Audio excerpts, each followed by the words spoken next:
Bom dia, pessoal! Novo domingo, novo vídeo aqui no nosso canal, trazendo resenhas de livros. Agora estamos numa época de contos, né? Para você ir se acostumando ou retornando a ler.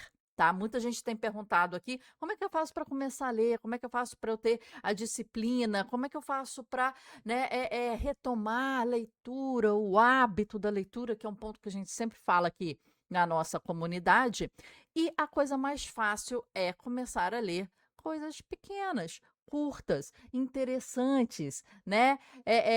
E que você pode realmente fazer a diferença. Então, hoje a gente vai ler um pequeno conto, vai ler, não, vai falar sobre um pequeno conto da Virginia Woolf, começando sobre a vida dela, e se chama A Marca na Parede, tá? Vamos lá?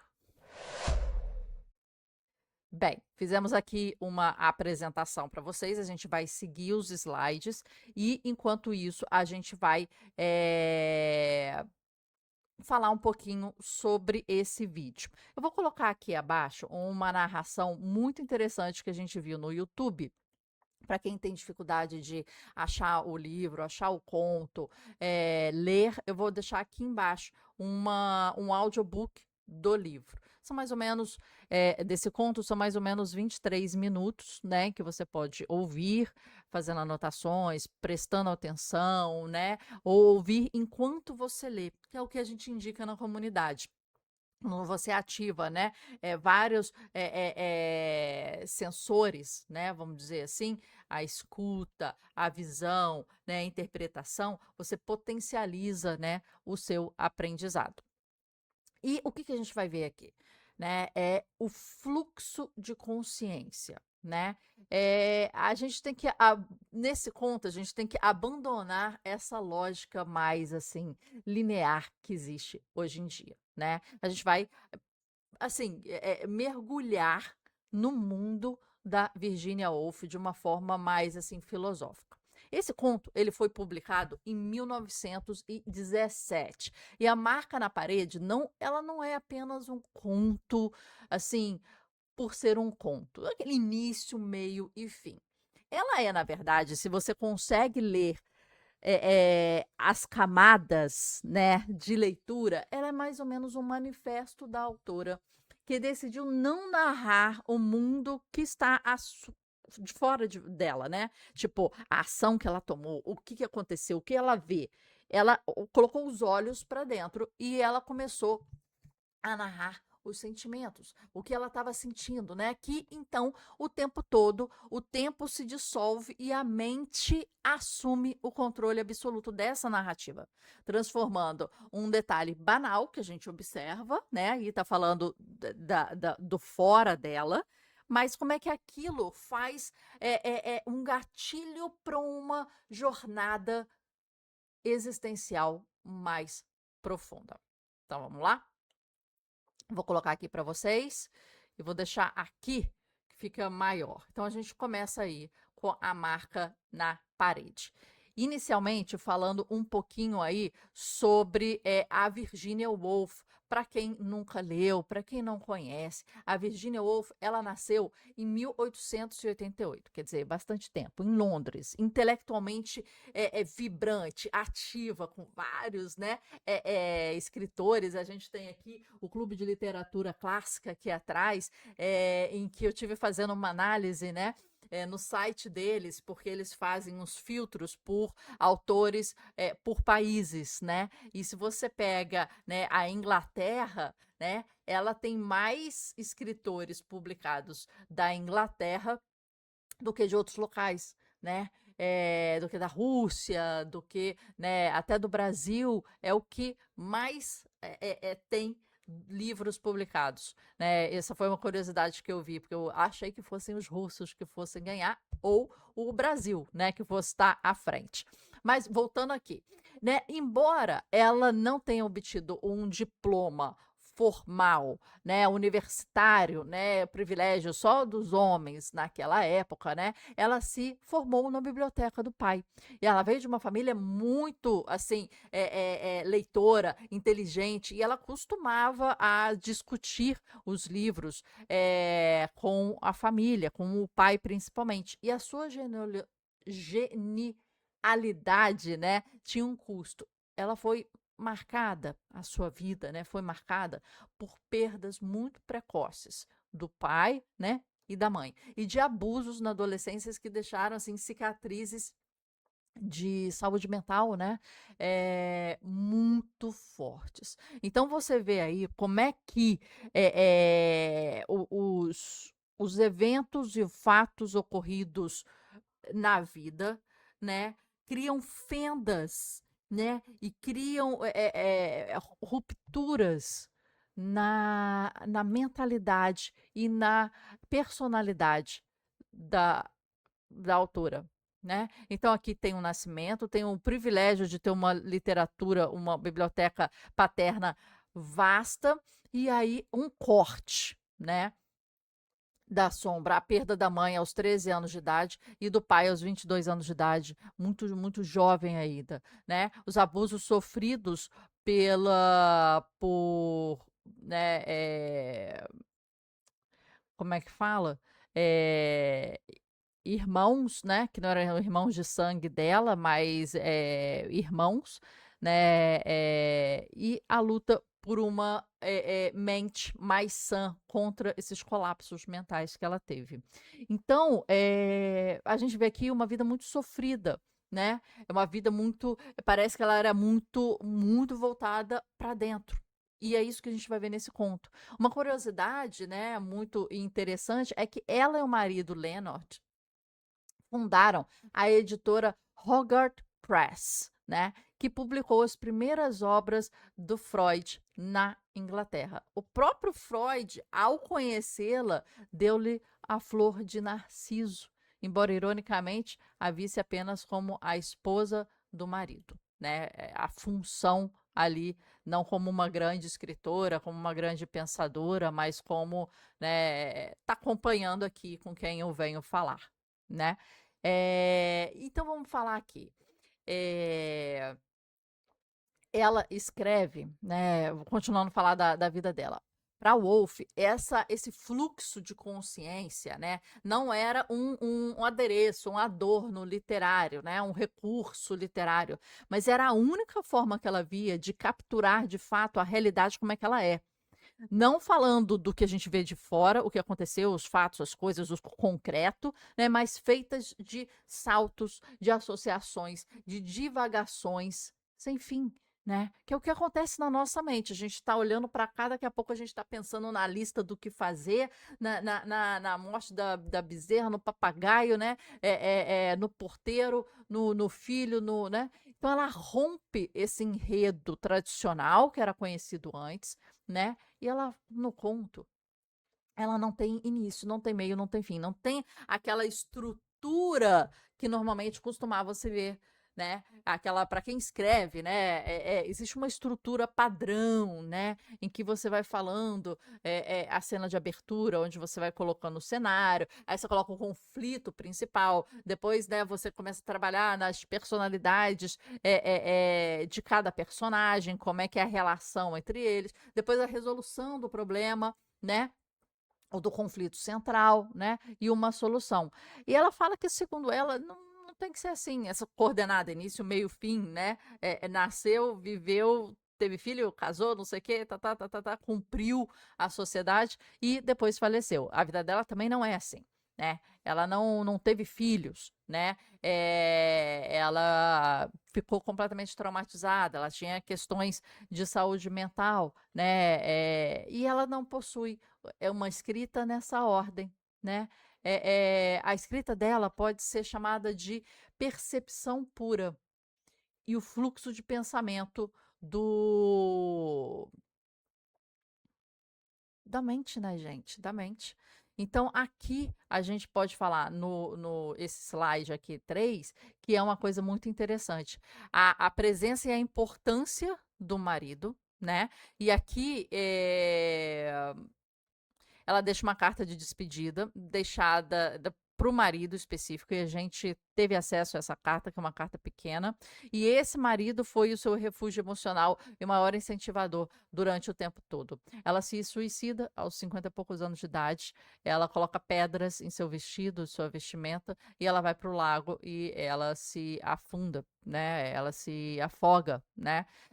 Aqui tá a máquina comprada, né, em 1917, que era um hobby para acalmar a Virginia, e acabou se tornando uma editora lendária, publicando os primeiros textos de Freud, mas o Hogarth Press era o grande filhinho dela, vamos dizer assim, né, o grande fruto, né, dela.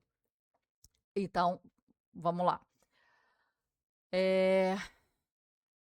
O ponto de partida aqui desse conto, né, é, é o seguinte. No inverno de 1917, uma narradora anônima, que não é falado o nome dela, não se traz a personalidade dela, né? Ela toma um chá em frente a uma lareira quentinha, quando nota uma marca negra de 15 centímetros no parapeito, perto de uma parede, numa parede. Esse é o início da história. Então eu tô aqui sentada na minha, aqui, blá blá blá blá, blá. Ó, olhei, né?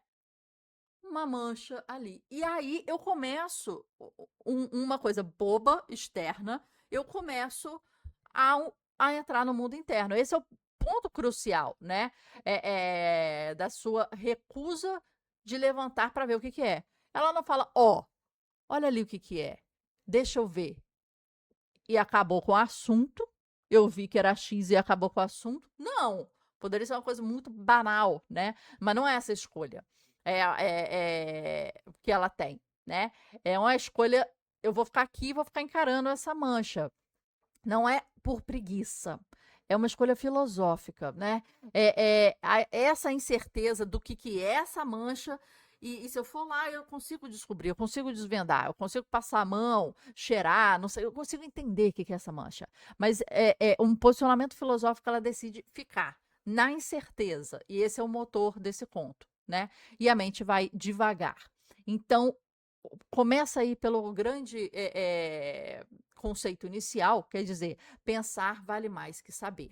Esse é o primeiro ponto desse conto. Aqui a gente tem, né, o mundo externo, né, o foco de escrever como as coisas são fora, narrativa linear, início, meio e fim, eventos e enredos tradicionais, e interno, descrever as coisas como são sentidas, dissolução do tempo e da ordem, invenção, o fluxo da consciência guiada por saltos e associações. Então, nesse inverno, ela verifica uma mancha. Ó, tem uma mancha ali. Tô tomando um chá, tô sentada, tô na lareira, tá frio, vi uma mancha. Vou levantar? Não vou. Por quê? Não quero. Aquela mancha pode ser muito maior, né, do que um saber. Ela pode ser um pensar. E aí a gente vem para cá, né? E a partir dessa marca, o pensamento, né, ele dispara como uma faísca, né? Seria um prego? Se sim, para qual quadro? Quem morou ali antes? Será que essa marca veio da onde?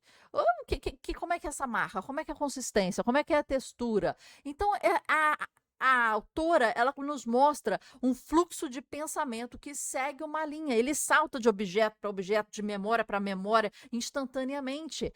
Ela usa essa faísca, uma coisa boba, uma desculpa de uma mancha qualquer, e nos mostra, né, como leitores, como esse pensamento não segue uma linha lógica de início, meio e fim. Ela salta de objeto, ela salta de conteúdo e ela explora como as pessoas que nunca conheceremos deixam rastros na sua existência. Então, ela começa por isso, né? E aí a Woolf, ela faz um inventário de perdas, né? Ela começa tentando identificar que marca era aquela, o que que é aquilo na parede.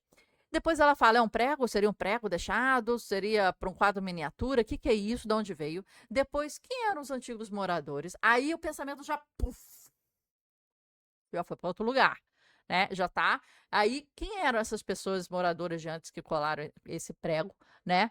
Então, assim, joias, patins, gaiolas de pássaro, coisas engolidas pelo tempo. Ela traz metáforas poderosas, né? Viver é como ser transportado em um metrô de 80 quilômetros por hora e desembarcar no destino sem um único grampo no cabelo, descabelado, sem controle, apenas levado pelo fluxo do acaso.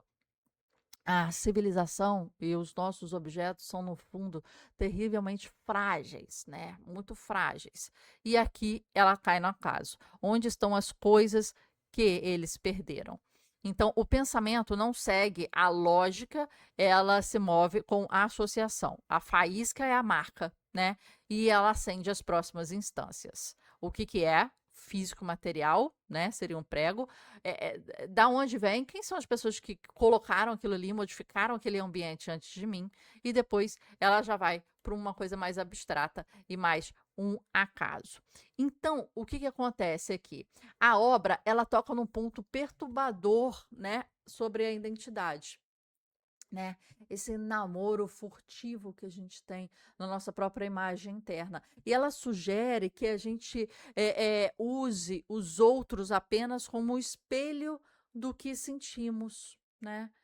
Vivos, reconhecidos. E esse espelho interno, se ele quebrasse, o mundo se tornaria árido, pois a nossa consciência, a nossa autoconsciência depende desse reflexo, né?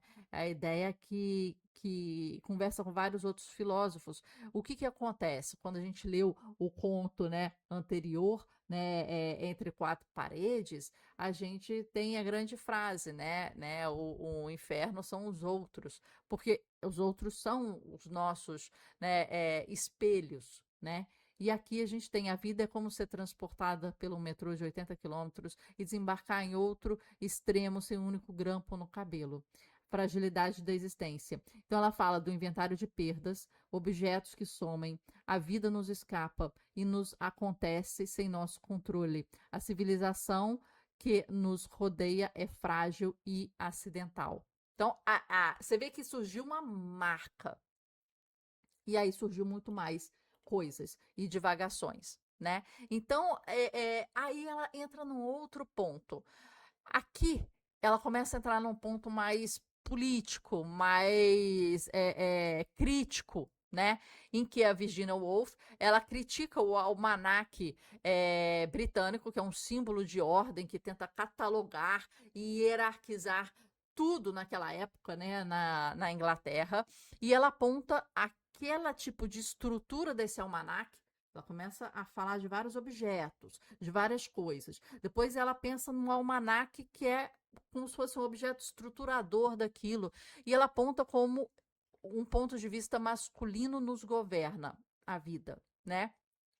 O ponto de vista masculino, ele fixa padrões. Ele dita o que é legítimo, o que não é, o que é certo, o que não é certo, né? Como uma pessoa que a gente vai voltar na vida dela foi impedida, né, de ir para a universidade, né? A sua própria escrita, ela é um ato de resistência disso, né? Contra essa ordem asfixiante que ela está trazendo aí como o almanaque, né? Ela soltou objetos e ela falou assim: não, mas está tudo nesse almanaque, né? Nos trens, nos ônibus, não olhamos uns para os outros, olhamos para o reflexo que o outro nos devolve de nós mesmos. Isso aqui é muito importante. O autoconhecimento é construído através do olhar alheio. E a gente volta o que a gente tinha visto no conto anterior, né? O inferno são os outros, porque eles nos refletem como espelhos, né? Então, assim, se esse espelho interno quebrasse, o mundo seria árido.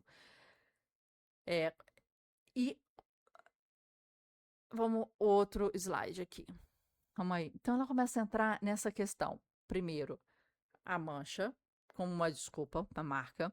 Depois, ela fez um inventário do histórico dessa mancha.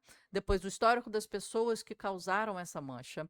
Depois, dos objetos. E depois, uma coisa entre pensar versus saber. E depois, a estrutura assim, rígida desse almanaque, e depois a questão da ordem masculina. Então você está vendo o fluxo de pensamento dela a partir de uma manchinha na parede, né? O embate central aqui entre o saber e o pensar. Quer dizer, se ela levantar dali, se ela chegar perto da mancha, ela vai saber. Mas o importante aqui, a súplica dela aqui, argumentativa, é do pensar, né? Os especialistas e os catálogos, eles tendem a impor a ordem ao caos. Seria o saber, né? Quando eu chegar perto dessa mancha, eu entender o que que é, tá? Eu catalogo ela, eu categorizo ela. Então, a Wolf, ela imagina um mundo sem professores, sem hierarquias, onde esse pensamento pudesse cortar água como um peixe, né? Livre dessas caixinhas, né, de conhecimento factual. Isso é isso, vai para cá. Isso é isso, vai para lá, né? A gente colocou aqui as toalhas de mesa de domingo, os hábitos herdados, a hierarquia social que dita quem vem antes de quem. Então ela começa a trazer um objeto, né, desse almanaque como categorização. O ponto de vista que governa vidas, fixa padrões e define o que é legítimo. A ordem masculina, categorizada em um objeto aqui que era muito clássico na época. A ironia dos antiquários. O homem obcecado pela classificação que morre de infarto com os pensamentos focados não na família, mas na ponta da flecha que catalogava. Então, o que é importante aqui agora, né? É que ela configurou essa linha de pensamento, né? Próximo ao fim aí do conto, essa narradora se agarra à imagem de uma árvore como uma tábua de salvação contra a abstração da morte, né? Ela reflete sobre a seiva, sobre a casca, né? Sobre como a árvore ela persiste silenciosamente aí se transformando, né, em móveis, em assoalhos que sustentam a vida como a gente percebe. É a vida que continua além do olhar humano. A gente fez um podcast muito interessante com o Rodrigo Calisto, um artista carioca brasileiro que trabalha com madeira. A gente esteve na Bienal de Arte de São Paulo falando com ele e foi muito interessante, né? Como ele colocou essa questão da madeira. Ele trabalha com madeira, com vários tipos de madeira, e foi muito interessante como ele se posicionou falando exatamente isso que foi colocado aqui. E isso, tá vendo como é que é interessante que a gente tá vendo aqui, eu tô falando para vocês a estrutura, mas a gente sai, né? A gente já vai para outra coisa, a gente sai. E eu lembrei, olha, o Rodrigo Calisto falou também como a gente começa a trazer a madeira para dentro de casa e olhar a árvore com um outro símbolo, né? E não entende que ela é a base ali de várias coisas interessantes e coisas que sustentam a nossa vida. Os nossos móveis, eu tô olhando para cá, o violão, né? As esculturas, aqui, ó, as estantes e tudo mais. Desculpa. E tudo mais. Então, quer dizer, eu já estou divagando para outra coisa. Eu tô aqui falando com vocês e pensando, né? E indico esse vídeo. Vou colocar o link aqui abaixo, que é muito importante como um artista trabalha com a madeira, né? E aqui deixa eu trazer assim que fica melhor aqui para vocês. A gente continua aqui falando sobre isso. Calma aí, vou colocar aqui. Ok. Então, o que que ele começa? Então, de repente, né, esse transe que ela está pensando, esse fluxo de pensamento que ela acabou aqui falando da árvore, as raízes absorvendo a seiva, o tronco resistindo à tempestade, as transformações em assoalhos, barcos que sustentam a vida humana. E aí a gente vai para o Rodrigo Calisto, ele vai falar dos móveis, do chão, né? Se eu olhar aqui do lado, né? Olha aqui, eu vou fazer esse exercício. Aqui estão as minhas obras de arte, que eu sou pintora, artista. Os chassis são feitos de madeira. O sofá, a base dele é feito de madeira. O chão é taco, é madeira. As mesinhas de aparadores, madeira. O violão, madeira. Aqui a gente tem um buffet, aqui do meu lado, um buffet, madeira. madeira aqui atrás, né? Então, assim, é madeira, é natureza para onde que eu olho. E eu até pintei aqui, olha, um quadro aqui da frente são diversas árvores, né? Pintadas, madeira, né? E isso que ela fala, a árvore existe silenciosa e paciente, sustentando a vida humana nos assoalhos, onde tomamos chá, imune do nosso devir. Então, olha a divagação que a gente fez, né? E aí, o que, que acontece na história? Vamos voltar aqui para a história. Ela está falando do mundo masculino, da categorização masculina, da importância masculina, né, da uniformização. A gente lembra da vida dela falando que ela não estudou em uma universidade, possivelmente muito desejo dela, mas porque naquela época não teve oportunidade, então ela está se posicionando aí. E no meio dessa divagação, desse transe, esse transe é quebrado. Ele é quebrado, né? Com uma voz, o quê? Masculina, né? Não é por nada quando o autor escreve que ele não está trazendo símbolos, signos, né? Representações. Então é bom a gente ler sempre em detalhes. Então uma voz masculina entra na sala reclamando da guerra. Um ambiente completamente masculino, um homem entra reclamando da guerra e anunciando que vai comprar um jornal. Então, de forma anticlimática, quebrando a lógica que a gente está tendo ali da narrativa, ele olha para a parede e fala que é um caramujo na parede. E corta todo o pensamento dela, toda a vastidão de pensamento interior que ela estava tendo ali foi assassinada a queima-roupa por uma explicação factual correta e direta. Então ela está lá naquele transe e daqui a pouco, ploft, corta, né? É outra coisa. Esse desfecho que acontece nesse texto, né? Ele revela dois conflitos: o mundo externo, o masculino, da guerra, dos jornais, da classificação, né? Do almanaque, e o mundo interno, o feminino, né? Da reflexão, da incerteza, da liberdade, da submissão, do fluxo. E essa voz masculina, ela fecha a janela da alma, né? Provocando aí um espaço de pensamento livre que é sempre frágil, é sempre ameaçado pela necessidade do mundo de explicar tudo, de categorizar tudo, né? E colocar em camadas tudo, né? Vamos aqui. Então, o que acontece?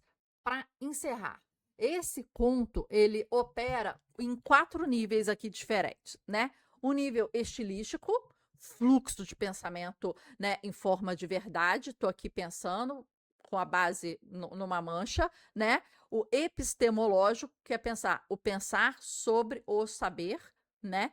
Então, ela está analisando ali, que é outro tipo de pensamento ali. O político, quer dizer, a resistência do espaço mental feminino e o pensamento da categorização, da guerra, do homem, naquilo tudo, e o existencial, a meditação sobre a morte e a impermanência. Então, esse conto, ele passa por essa estrutura lógica de pensamento e de análise, né? Aqui, deixa eu colocar aqui para vocês, eu pequenininha, para vocês verem melhor. O mundo externo: domínio, guerra, foco, classificação, hierarquia e fatos, símbolos, saber que é um caramujo. Acabou com aquilo ali. O saber é mais importante. O mundo interno: reflexão, mulher, natureza. O foco: a liberdade, associação, o devir. E o símbolo: a incerteza da marca. Quer dizer, o pensar sobre a marca, em contraponto com o saber o que é a marca. A ordem externa ameaça e esmaga o espaço interno livre, né? Isso é muito importante. E aqui, tá. Aqui é o que a gente falou. Quais são as camadas de interpretação da obra? Estilística, né? A forma é o conteúdo, o fluxo não linear, que segue a cabeça. Depois, a camada epistemológica, defesa radical do pensar frente ao saber, depois política, ela começa a trazer essa dualidade entre feminino e masculino, e depois existencial, meditação melancólica da impermanência, do tempo, da fragilidade da vida, que ela termina ali na árvore, né? E aqui, o que era a marca, no fim das contas, não importa.